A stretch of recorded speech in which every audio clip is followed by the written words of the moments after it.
everybody. Welcome to our makeshift studio. Josh and I can't get into our studio right now because of the coronavirus, so we're working at home. I'm sure a lot of you are doing that too.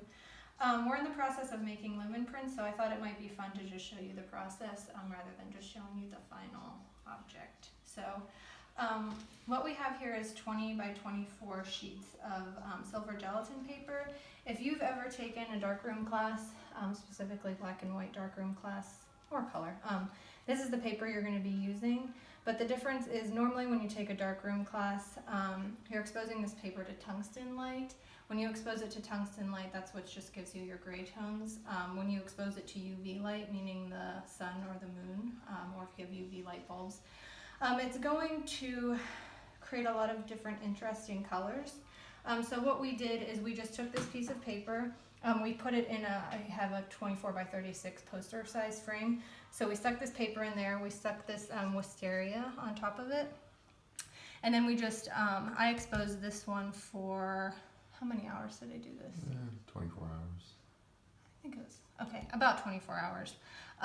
This one might have been a little bit longer. But you can see if I take these flowers off, you can see where the wisteria actually blocked out the sunlight. So wherever the sunlight hit the paper, it caused it to darken or change color, and wherever the plant or the foliage blocked out the light, you can see that the paper is still white.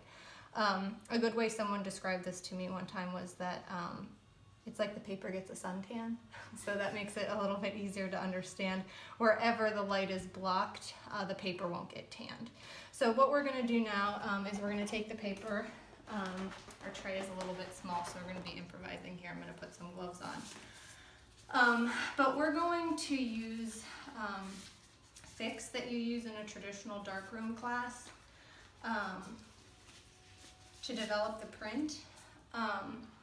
When you pour this fix on, you'll notice that the colors change. Something exciting about this process is that I don't even really know what the colors will be. So it's kind of fun and kind of spontaneous.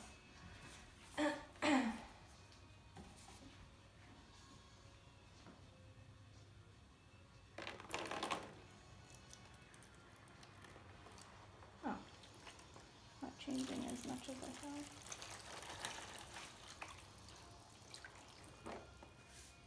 So you can see that it's gotten a little bit lighter. Some of those purples that were originally in the piece have washed out, and it hasn't aged, I don't know, aesthetic.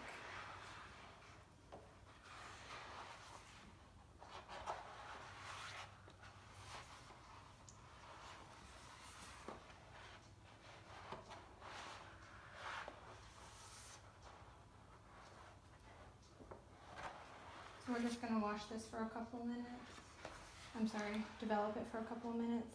And then what we would do after this, which I'm not going to include in the video, is just put it through a wash of water for about 20 minutes, and then that's going to get all of the chemical residual or the fixative off of the paper. So now that we're processing it in this fix, what the fix does is it is taking the silver out of the paper. The silver is what makes the paper sensitive to light. That's why the paper is called silver gelatin paper.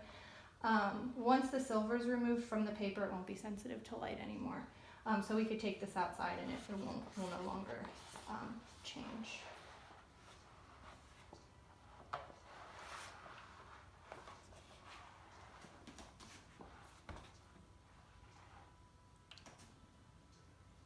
Can you see it? Mm-hmm. Is there a big reflection? No? Okay. All right. Well, if you have any questions, let us know. Write something in the comments. This is going to be at City Art Gallery, so if you're interested in purchasing, also let us know. Thanks. Stay safe. Bye.